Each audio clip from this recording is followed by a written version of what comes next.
Welcome back on ignited dream. नया दिन, नया वीडियो और एक नई शुरुआत जो डेफिनेटली आपके सपनों को साकार करेगी। द एल्मेनिक ऑफ नवल रविकांत, इस बुक के ऊपर इग्नाइटेड ड्रीम के चैनल पे ऑलरेडी वीडियो सीरीज लॉन्च हो चुकी है और अभी तक 12 चैप्टर्स मैंने कवर कर दिए हैं। आज के दिन 13th चैप्टर्स कवर करने जा रहा हूं, सो लेट्स मूव फॉरवर्ड।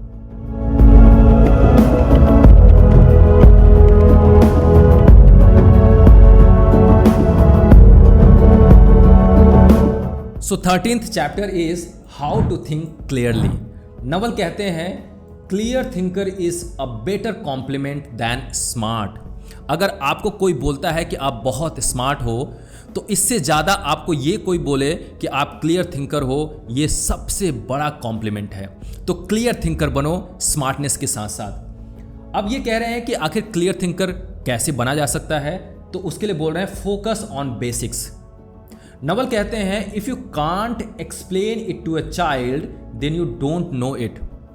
आपको कोई कॉन्सेप्ट समझ में आता है, आप किसी भी एरिया में एक्सपर्ट हो, और अगर आप एक 5th ग्रेड स्टूडेंट को उस कॉन्सेप्ट को समझा नहीं पा रहे हो, तो मैं कहता हूं कि आपको वो समझ नहीं है, आपको उस डोमेन या एरिया में एक्सपर्टीज नहीं है, राइट।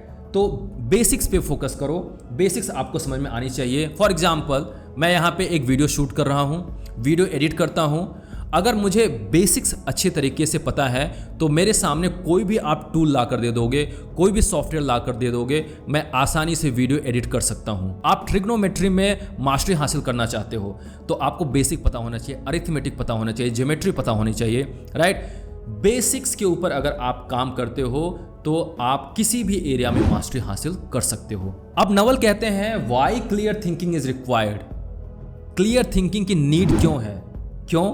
इफेक्टिव डिसीजंस के लिए, क्योंकि आपको इफेक्टिव डिसीजंस लेने पड़ते हैं, और इफेक्टिव डिसीजन तभी आप ले पाओगे जब आप रियलिटी को फेस करो। मतलब दूध का दूध और पानी का पानी जब आपको सही तरीके से दिखाई देता रहेगा तभी आप सही डिसीजन ले पाओगे, और दूध का दूध, पानी का पानी आपको तभी दिखाई देगा जब आपके अंदर क्लियर थिंकिंग हो ना। तो अब बोलते हैं how do you make sure you are dealing with reality when you are making decision.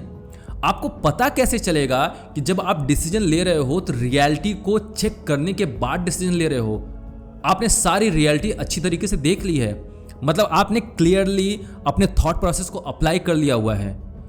ये बोलते हैं क्लियर थिंकिंग तभी डेवलप हो पाएगी जब आपके अंदर स्ट्रॉन्ग सेंस ऑफ सेल्फ ना हो, जजमेंट ना हो और माइंड का प्रेजेंस ना हो। 3 चीजें नहीं होनी चाहिए।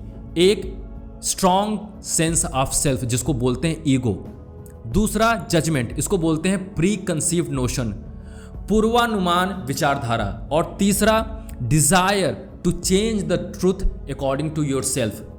जो माइंड है ना, इसको बोलते हैं मंकी माइंड। हमेशा ही ये चाहता है कि जो ट्रूथ हो, रियलिटी हो, वो मेरे अकॉर्डिंग हो। एक्चुअली में ऐसा नहीं है। आपका ईगो भी यही कहता है, ईगो रियलिटी को फेस ही नहीं करना चाहता है। तो अब समझाने की कोशिश कर रहे हैं Naval, the number 1 thing clouding us from being able to see reality is we have preconceived notions of the way it should B.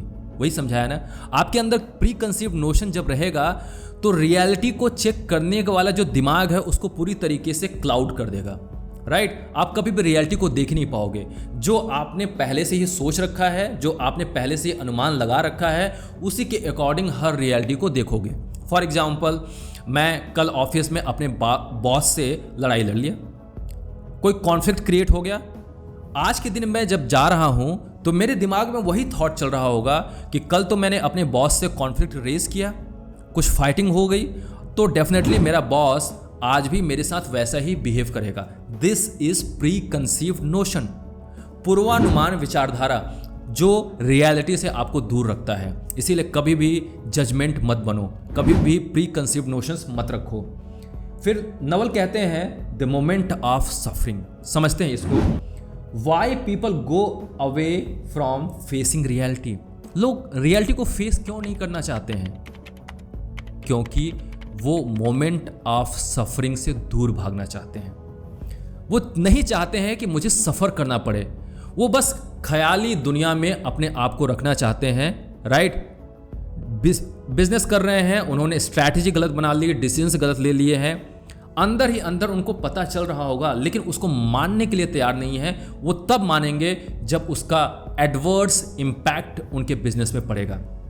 जब एक्चुअली वो गड्ढे में गिर जाते हैं, तब जो मोमेंट ऑफ सफरिंग होता है, वहाँ से फिर आप रियलिटी से दूर नहीं भाग सकते हो, क्योंकि वो जो मोमेंट होता है वो ट्रुथ का मोमेंट होता है, वो रियलिटी का मोमेंट होता है। नवल इसी बात को एम्फेसाइज कर रहे हैं, जब आप मोमेंट ऑफ सफरिंग में होगे तो रियलिटी तो फेस करना ही पड़ेगा। It is a moment where you are forced to embrace reality the way it actually is. फिर आप इस रियलिटी से दूर नहीं भाग सकते, आपको एम्ब्रेस करना ही पड़ेगा। Then you can make meaningful change and progress. Just imagine कि आप गड्ढे में अगर गिर गए हो तो आप मान सकते हो, कोई आपसे कहेगा कि नहीं नहीं आप गड्ढे में नहीं गिरे हुए हो, आप तो बाहर एकदम रोड पे मूव कर रहे हो, आप मानोगे? नहीं, क्योंकि आप वहाँ पे सफ़र कर रहे हो, आप रियलिटी को फेस कर रहे हो।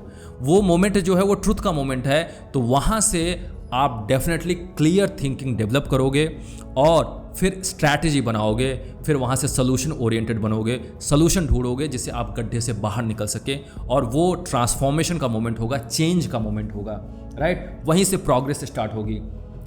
फिर नवल ये कहते हैं इम्पैक्ट ऑफ ईगो। आखिर हमारी क्लियर थिंकिंग में, डिसीजन मेकिंग कैपेबिलिटी में ईगो का क्या इम्पैक्ट होता है? ईगो का इम्पैक्ट यही होता है, the hard thing is seeing the truth. Ego truth को एक्सेप्ट ही नहीं करता है। आप गड्ढे में गिर गए हो, इस बात को मानने के लिए तैयार ही नहीं होगा कि ओ माय गॉड, अभी तक तो मैं मर्सिडीज में घूम रहा था, अभी तक तो मेरे चारों तरफ पूरे फॉलोअर्स घूम रहे थे, सारी सुख सुविधाएं थी, और आज मैं गड्ढे में गिर चुका हुआ हूं because of my wrong decisions, because of my wrong strategy. लेकिन आपका ईगो उसको मानने के लिए तैयार नहीं है, रियलिटी को फेस ही नहीं करना चाहता है। इसीलिए डिसीजन मेकिंग में, क्लियर थिंकिंग में ईगो बहुत ज़्यादा रोल प्ले करता है, राइट। फिर नेक्स्ट नवल कह रहे हैं, what we wish to be true clouds our perception of what is true. क्या एक्चुअली में सही है और क्या आप चाह रहे हो कि सही हो, राइट। ये आपका चाहना जो एक्चुअल में सही है उससे दूर कर देता है, राइट। आपके परसेप्शन को पूरी तरीके से क्लाउडी कर देता है, क्योंकि आप सोच रहे हो कि सच को बदल दिया जाए, और इसीलिए रियलिटी से आप दूर भाग जाते हो। Suffering is the moment when we can no longer deny reality. जब आप सफ़र करोगे तो उस टाइम पे ट्रुथ को, रियलिटी को डिनाई नहीं कर सकते हो। नवल इसीलिए कह रहे हैं कि क्लियर थिंकिंग डेवलप करो, आपको सफ़र न करना पड़े। क्लियर थिंकिंग जब रहेगी तो आप रियलिटी को सही तरीके से देख पाओगे, दूध का दूध, पानी का पानी समझ पाओगे, और उसके बेसिस पे डिसीजन लोगे, और फिर आपके लिए वो हमेशा ही प्रोग्रेस का रास्ता होगा। नेक्स्ट नवल कहते हैं impact of mind as desire. ये डिजायर की ट्रुथ को बदल दिया जाए, जो सही है, जो रियलिटी है, उस रियलिटी को अपने अकॉर्डिंग चेंज कर दिया जाए। आप गड्ढे में गिरे हुए हो, लेकिन आप दूसरे को दिखाना चाहते हो कि नहीं नहीं मैं गड्ढे में नहीं गिरा हुआ हूं, आप ट्रुथ को डिस्टॉर्ट करना चाह रहे हो, राइट। ऐसे कब तक चलेगा? आप रियलिटी को फेस नहीं कर रहे हो, कितने भी बहाने बना लो, कितने भी रियलिटी से दूर भाग जाओ, सफरिंग को आप ख़त्म नहीं कर सकते हो। इसीलिए जो आपकी ये डिज़ायर कि मैं ट्रुथ को चेंज कर दूँ, रियलिटी से दूर करता है, क्लियर थिंकिंग डेवलप करने में आपकी मदद नहीं करता है। यहाँ नवल कह रहे हैं, the more desire I have for something to work out a certain way, the less likely I am to see the truth. जब भी आप ट्रुथ को चेंज करने की कोशिश करोगे, रियलिटी को चेंज करने की कोशिश करोगे, रियलिटी और ट्रुथ से दूर भागोगे, राइट। नवल ये कहते हैं, what you feel tells you nothing about the facts, it merely tells you something about your estimate of the facts. मैं अपने व्यूअर से रिक्वेस्ट करूंगा कि इस ट्वीट को समझें और कमेंट बॉक्स में लिख कर बताएं कि इसकी रियल मीनिंग क्या है, क्योंकि दूसरों को भी इसका फायदा होगा। Next, it's actually really important to have empty space. Empty space where? In your mind. अपने माइंड को खाली रखो, न ही वहां पे प्री कंसीव्ड नोशन हो, न ही कोई इमेजिनेशन हो ट्रुथ को डिस्टॉर्ट करने का, और न ही ईगो हो। 7 दिन होते हैं, कम से कम एक दिन अपने माइंड को पूरी तरीके से खाली कर दो। जो आपने जीवन भर अपने दिमाग पे डाल रखा है उसको खाली करने की कोशिश करो। फिर जब वो दिमाग खाली होगा ना, तब वहाँ से क्लियर थिंकिंग डेवलप होगी, रियलिटी को एक्सेप्ट करने की ताकत पैदा होगी, ट्रुथ को एक्सेप्ट करने का एक डिज़ायर पैदा होगा, एंड देन फिर उसके बाद आप ऑब्वियसली क्लियर थिंकर बनोगे, because that thought, that thinking will be very very precise. इसीलिए नवल कहते हैं कि कम से कम हफ्ते में एक दिन इंट्रोवर्ट बनो, अपने अंदर झांकने की कोशिश करो कि आखिर आप हो क्या। So that's all about this chapter, how to make yourself clear thinker. इसके लिए आपको अपने हर एक एरिया में, एक्सपर्टीज़ में, डोमेन में फाउंडेशन के ऊपर काम करना पड़ेगा, बेसिक्स के ऊपर काम करना पड़ेगा। और क्लियर थिंकर बनने के लिए आपके अंदर जो ईगो है, एक प्री कंसीव्ड नोशंस हैं, एक डिज़ायर है ट्रुथ को डिस्टॉर्ट करने का, रियलिटी से दूर भागने का, इन सभी चीज़ों को ड्रॉप करना पड़ेगा। जब आप रियलिटी को फेस करोगे तभी आप क्लियर थिंकर बन पाओगे। और क्लियर थिंकर बनना मतलब अपने आप को सबसे बड़ा एसेट बनाना। डिसीजंस आपके सही होने लगेंगे, हर एक जजमेंट सही होगा, और फिर आप अपने स्पेसिफिक नॉलेज से, अकाउंटेबिलिटी से एक बेहतरीन लीवरेज ले पाओगे और ह्यूज वेल्थ क्रिएट कर पाओगे। मैं आशा करता हूं कि इस वीडियो ने आपके माइंडसेट को पूरी तरीके से चेंज किया होगा।